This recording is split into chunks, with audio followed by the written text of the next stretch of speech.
सुप्रभात बच्चों, मैं श्वेता किरण आज आपके सामने संचयन पुस्तक की कक्षा 9 की जो हमारा पाठ है गिल्लू, उस पाठ का सारांश लेके आपके सामने फिर से प्रस्तुत हुई हूँ।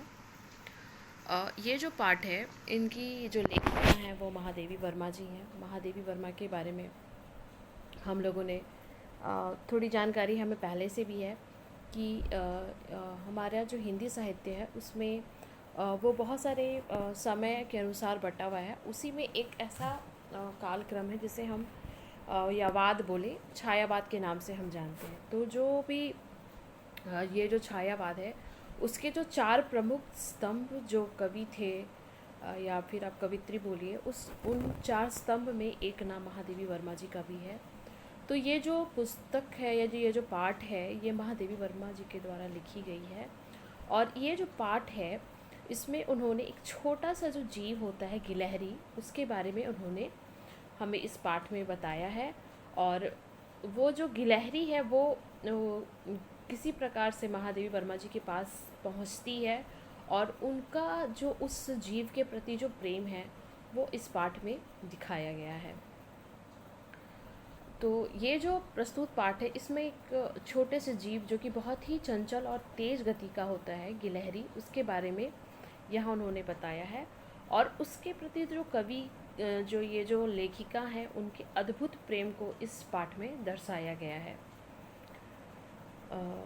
गिलहरी का एक छोटा सा बच्चा शायद कभी घोंसले से गिर गया, जिस पर नासमझ कुछ कौवे ने हमला किया। कौवे अपने शरीर में उसके शरीर में जो भी था उसमें से आहार ढूंढने की चेष्टा कर रहे थे। मतलब वो उस छोटे से गिलहरी के बच्चे को शायद वो जख्मी कर देते। और अनायास ही जो लेखिका होती हैं, उनकी नज़र उस बच्चे पर पड़ती है, जिसे वो बचाने के लिए पूरा प्रयास करती हैं। लेखिका ने ध्यान से जब उस नवजात गिलहरी को देखा तो कौवे के चोंच के उन्हें कुछ निशान उसके शरीर पर मिलते हैं। यदि लेखिका उसका उपचार सही ढंग से नहीं करती तो शायद वो जो गिलहरी का छोटा सा जो वो बच्चा था वो जीवित नहीं रहता।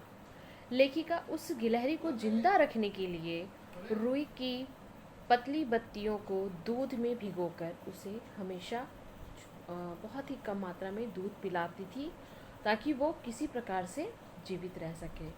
पहले वह जीव मरने के समान दिख रहा था, लेकिन लेखिका ने कुछ इस प्रकार से उसका ध्यान रखा कि धीरे धीरे वो गिलहरी का बच्चा स्वस्थ होता चला गया।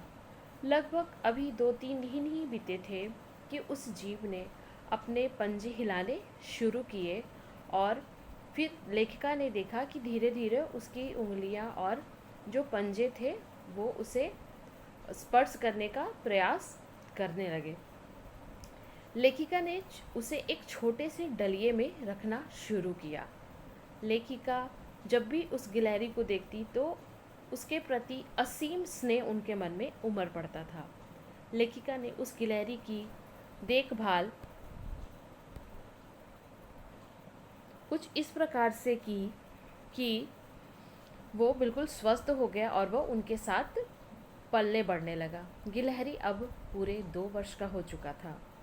लेखिका ने उस गिलहरी का नाम गिल्लू रखा, जो उनके पैरों पर अनायास ही चढ़ता, शरारत करता, पैरों से चढ़ता और सर से उतरकर धीरे से भाग जाता। गिलहरी अपनी चमकती आंखों से लेखिका को काम करते भी देखा करता था। लेखिका यह बताती हैं कि छोटे से छोटे जीव भी मनुष्य के व्यवहार को अच्छी तरह से समझने लगते हैं। लेखिका के घर के बाहर जाते ही गिल्लू भी दिन भर खिड़की की जाली से बाहर चला जाता, और लेकिन जैसे ही लेखिका घर आती वह भी घर चला आता। लेखिका ने अपना स्नेह और वो आता और लेखिका से अपना प्यार जताता। वह अब लेखिका के साथ खाना खाने भी चला आता था। लेखिका ने बहुत ही कठिनाई से उसे मेज पर रखी भोजन की थाली के पास बैठना सिखाया। इसका भी वह वर्णन यहाँ करती हैं। उस छोटे से जीव का सबसे प्रिय भोजन काजू था। लेखिका के बीमार होने पर गिल्लू लेखिका के सिराहने घंटों बैठता और बैठकर पंजे को हिलाता और हल्का हल्का उनके सिर को फेरता, जिससे कि लेखिका को ऐसा लगता मानो जैसे कोई सेविका ही उनकी सेवा कर रही हो। और इसी प्रकार से ये जीवन क्रम चल रहा था, और इसी प्रकार से ये जो जीवन है वो चलता रहा। और अचानक से, जो कि हर एक जीवन का एक आखिरी पड़ाव है, एक ऐसा ही आखिरी पड़ाव उस गिल्लू के जीवन में भी आया और गिल्लू की मौत हो गई। किंतु उसके मरने के कुछ समय पहले लेखिका ने हीटर जलाकर उसके बदन को सेका भी था, उसमें गर्मी पैदा करने की भी कोशिश की, लेकिन लेखिका उस प्यारे से गिल्लू को बचा नहीं पाई। जैसा कि हम सभी जानते हैं कि ये जो जीवन है ये नश्वर है, और एक ना एक दिन यहाँ रहने वाले प्रत्येक व्यक्ति, प्रत्येक जीव को उस काल के गाल में समा जाना है। कुछ इसी प्रकार से उस छोटे से जीव के साथ भी वो जो चीज़ होनी थी वो घट गई।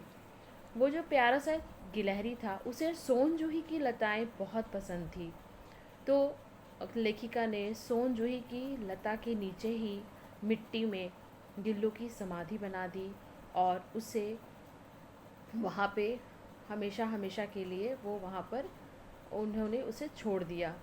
और चूँकि वो जो गिलहरी थी उसे सोन जूही की जो लताएं थी वो काफ़ी पसंद थी, इसीलिए लेखिका ने उसे उसी सोन जूही के जड़ के नीचे चिर निद्रा में सुला दिया।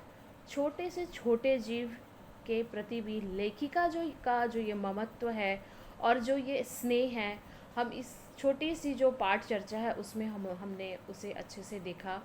और आप जब इस पाठ को पढ़ेंगे तो आप एक जो मनुष्य है उसके हृदय में जो ममत्व की भावना होती है, स्नेह होता है, आप उस चीज़ को अच्छे से अनुभव कर पाएंगे। यहाँ पे इस पाठ की व्याख्या के साथ मैंने पाठ के कुछ प्रश्न उत्तर भी दिए हैं, जिसे आप अपनी कॉपी में अंकित कर लेंगे। और इसके साथ ही मैं यहाँ पे अपनी वाणी को आराम देती हूँ। धन्यवाद।